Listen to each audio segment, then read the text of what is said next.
Hi, I'm Birkopin, and you're watching Rappler. In this episode of Rappler Talk, we have as our guests two very talented musicians to talk about Kaibigan, a very exciting album that pays tribute to OPM and the love songs that Filipinos are so known for and love so dearly. Please welcome Nicole Scherzinger and Troy Laureta. Okay, so Kaibigan, for Troy, like what was the process of creating and putting together Kaibigan like, considering that, you tapped so many great artists. I'm sure the coordination was crazy to produce that. The process of doing Kaibigan was really fun for the most part. Like we did it during the pandemic, so obviously there was those challenges, but we did everything safely or virtually. So getting that part, other than that, it was just such a really moving experience for me. It's something that I've dreamed about for so long. So when I finally, got the time and the chance to do it and call all my friends and artists to do this project with me, it just kind of it was very a very spiritual thing for me because again, it's something that I've dreamed about for so long, and I've always been an advocate of representation, and I think that Filipino music is so beautiful and so underrated and underrepresented, and that was Right. the main mission of Kaibigan, to show the world that Filipinos can not only sing, but we can write, we can produce, we can play the music. So that it was really fun. Kaibigan is definitely one for the books for me in terms of milestones in my career. Right. Work. Okay, so Nicole, people were freaking out when Pangako first, like especially the video. I swear, in the Philippines, everyone was like, "Oh my god, she's singing this classic Filipino love song." What was the experience like of preparing for it, recording it? It was awesome. It was a dream for me to, I've always wanted to sing in Tagalog and I never had the opportunity to. So when Troy, I love Troy, he's like family to me, but also I'm a massive fan of his work and what he is capable of, which is, it's just endless what he's capable of. So when he asked me to be a part of it, I was like, hello, duh, it's an honor. And then when he shared with me the song, it blew me away. And I was like, I felt such a great responsibility because I knew how important the song is and the roots of where it came from. And I went over there, and him and his sister Chesta were so kind, and they helped guided me through. And I just sang, with my God-given talents from my gut, from all my gut, all my heart, especially when it modulated at the end. And I just worked really hard to make sure I was getting the Takala right so that it did it justice as well. So it was huge. And then for me, like when he played it back for me, I teared up and I cried because it just felt really beautiful to come full circle in my life, to be able to, like he said, to be able to have this platform and represent, and just to, I think, the people of the Philippines, their hearts just show more than anything. So it just really, hopefully my heart, I could share a little bit of who I am through this performance in this song. Right. From all the people who I've spoken to who've like either grown up in the States, were born in the US, and then have Filipino roots, like there's always that moment where they reconnect or they rediscover their Filipino roots. Was it the same process for you? Like not just for Kaibigan, but even prior to that? Yeah, I mean, I'm still, I was born in Hawaii and I grew up in the mainland, and I still go back home, and my family, my Filipino family is in Hawaii. So I'm still constantly learning about my roots, my culture. When I've been in the Philippines several times before this, touring with the Pussycat Dolls, got to perform there, and working with my charity UNICEF. I'm representing and working with the children on the streets there. So it always is, it enriches me and is very powerful and profound for me when I do learn and when I go back, because I'm like, I look and I say, well, this is a big part of who I am and where I come from. So it's bigger than me, it's my ancestors, my roots, my blood. Yes. Troy, I read that you grew up listening to Filipino music. But what was there still a moment where you were like it was you yourself, touching base with being a Filipino or whatever it means to be a Filipino? Yeah, I like Nicole. I was born and raised in Hawaii, and I was born to two Filipino parents, and I've always been connected to my Filipino culture. I've learned the language a little, like, and I've, been immersed in the culture. But I guess in terms of Kaibigan and helping me rediscover my roots, I think that it kind of made me appreciate what Filipino music and Filipino talent, like, it's something that I've always known, but when I was digging into the process of making the album and, like really dissecting all these songs, it became like a really like a moment for me, like a realization of how beautiful and how amazing Filipino music is. And when I was able to do the album, it kind of, reminded me, like, you could listen to Justin Bieber and Ariana Grande and everybody, but never forget your roots. And that's what it kind of told me, is that you always remember who you are, because what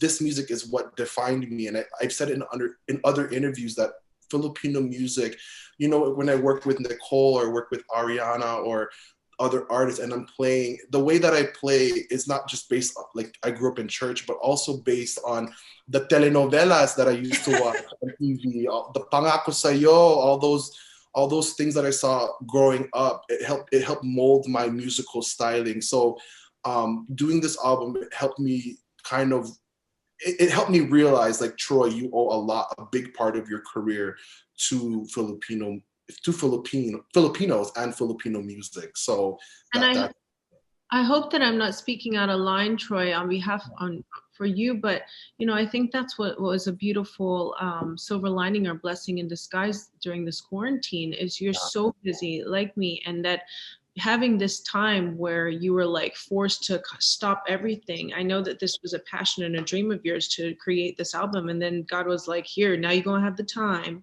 to get it done. And because I did this with you, I was so inspired. I was like, wow, we do have the time. There's no excuses. We've been given the blessing. Now I'm working on my project, which I'm making you work with me, but it's just like, so there's just a blessing in disguise. So anybody, that list that you got at home, this is your time now to get it done.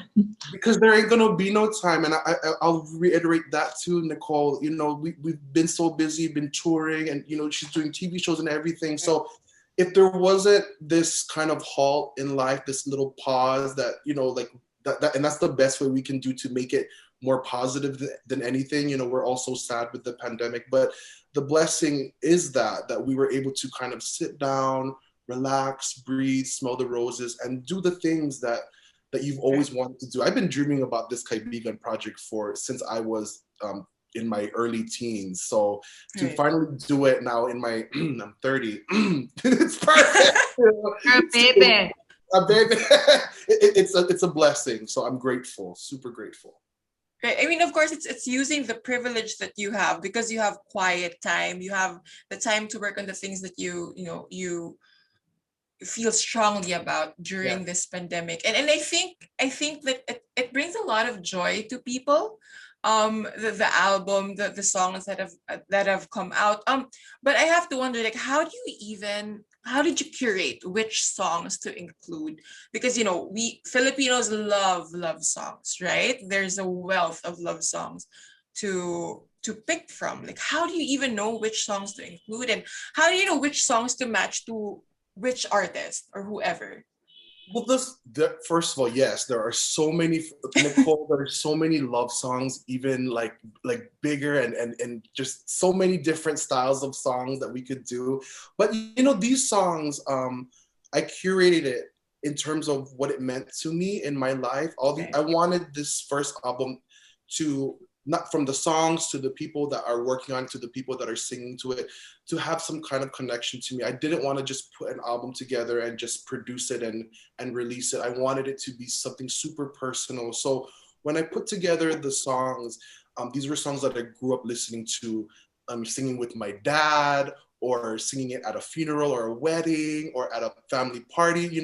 At Christmas time, Noche Buena, we sit around the piano and we, this song and that song and this song and songs that I sang with my sister. So all these songs on Kaibigan are songs that are a major part of my life, and it represents different aspects and different times in my life, and also as well as the singers and the musicians. They all mean so much to me. They're people that I've toured with, that I've recorded with, that I've grown to call family. Like Nicole is my sister. Like, you know, and I that's how I did it. I wanted Kaibigan to be super personal. So all these songs are songs that I grew up with, and everyone that's doing it are family or Kaibigan, which means friends. So Right.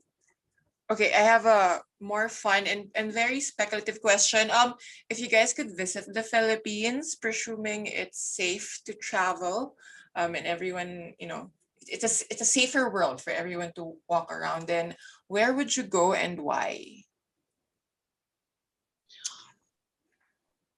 I think I would like to go. Is it the Batanes Islands? yeah, The more remote, yes, yes, the tip of the Philippines. I think that's where my family said my family is from. My roots are from. So I'd like to go there. yes. Go there, and then I would like to go back to Manila to continue the work with for the children. Yeah. Right? I would, I would love, like Nicole, I would love to visit, like my grandfather. I've been to Cebu, that's where my mom is from. I would love to visit Abra, and my grandfather is Ilocano, so I'm very proud of that. And I always love visiting the provinces because I think it's so beautiful. It helps you like reset, and Abra, like to all the fellow people in Abra, I'm visiting you soon, baby. I'll come with them. Nicole's coming. I have one last question, if Christian will indulge me. The both of you, you've brought, like the Filipino to the forefront in your careers, and through this album. Like, what does it mean for you to, to carry that with you, that identity with you when you go out into the public, when you achieve these things that you set for yourself? For me, Bea, growing up a Filipino musician, it was always a struggle for me, if I'm going to be honest. My family was always supportive, don't get me wrong, but there's always that question of, stability and whether this is the right career path. So, and a lot of it is embedded in representation. And at that time, when I was doing music as a young kid, there really wasn't any representation in the media for Filipinos. So being able to it's a blessing, and I'm truly lucky because there's so much Filipino talent, and to be able to like wave that flag, have the privilege and the honor of representing Filipinos and being that that inspiration for that kid, that little boy in Hawaii that plays the piano and wants to sing, but is told that you can't do that. I think that it's an honor to do that, and to see Filipinos make a mark in so many different aspects of the entertainment industry. Nicole Scherzinger, Bruno Mars, her, Yeah. Lea Salonga. Like I'm not gonna get emo about it, but there was never that when I was growing up. So to be able to do that for Filipinos is something that I'm so, so, so proud of. And there's so much talent. And I never was told that like back in the day. So to be able to say that now, and everyone's celebrating it on social media and on YouTube everywhere, and now on TV, is like, it's a huge thing for me. And I'm just so proud to be Filipino. And this project is my I guess my gift, my harana to the Philippines. So yeah. Wow, I second everything Troy said. I'm proud to be Pinay, and God is really good, and He's really blessed us, and I'm just honored to be a part of this project, and in any way to represent where our heritage, our culture, where we come from. Just like Troy was saying, like when I went to the Philippines and I was working with the children in the streets, it was so surreal for me because I was looking at these kids who I was, for the first time, even though I'm Hawaiian, Ukrainian, Filipina, is when I went back home there and I saw the children's faces and I was like, that looks like me Yeah. as a little girl. And just to be a voice that with belief and perseverance, that anything is possible, so when you don't come from anything, and to think about that, and It's a lot, but to know, like, if you really do believe it, and if you see it, and if you dream it, it is possible. I mean, look at Troy and look at me. So we're just like you, and where you come from, and that anything that you want to be and become and be the beautiful light. We're all here for great purpose and have unbelievable potential. So we're just here to shine that light on you and encourage you as well. Yep.